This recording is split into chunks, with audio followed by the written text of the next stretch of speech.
Je cherchais un truc intéressant à vous raconter pendant que je finissais ce petit dessin.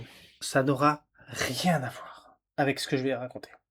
Là, je suis en train de faire des petites recherches graphiques. Et je me suis dit que j'allais vous parler de ma dernière lecture. Alors, pas un livre audio du coup cette fois, le dernier livre que j'ai fini, quoi, je l'ai fini il y a 2 jours.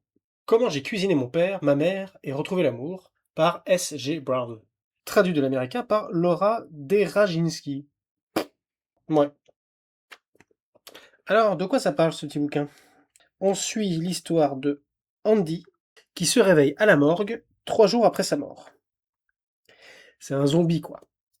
Et dans ce monde, dans cet univers-là, c'est admis qu'il y a des zombies. C'est pas les zombies qu'on connaît habituellement, c'est juste des gens, ils sont morts, et puis ils sont vivants. En gros, s'ils n'étaient pas décomposés, ou en état de décomposition, je pense qu'ils reprendraient leur vie là où ils l'ont laissé.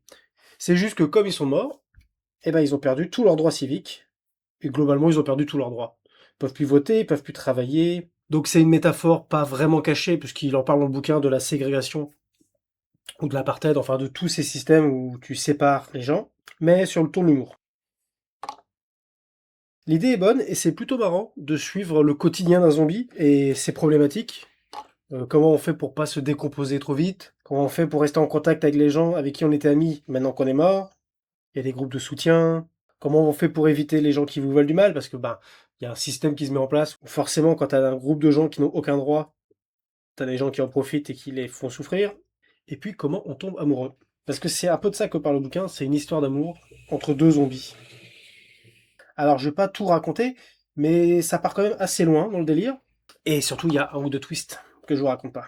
Alors comme je disais, c'est pas le bouquin du siècle, par contre, vraiment je le recommande, ça se lit très bien. Alors je connaissais pas l'auteur, S.J. Brown. Je crois pas qu'il ait fait beaucoup de bouquins, mais je sais qu'il existe la suite de celui-ci que je vais essayer de trouver. Celui-là, je sais pas si vous pouvez le trouver en neuf. Moi, je l'ai trouvé d'occasion, mais il doit pas être vieux, il doit pas être difficile à trouver, je pense. Si jamais vous l'avez lu, ou si jamais vous le lisez après... Ah non, j'ai fait plein de tâches. Bon.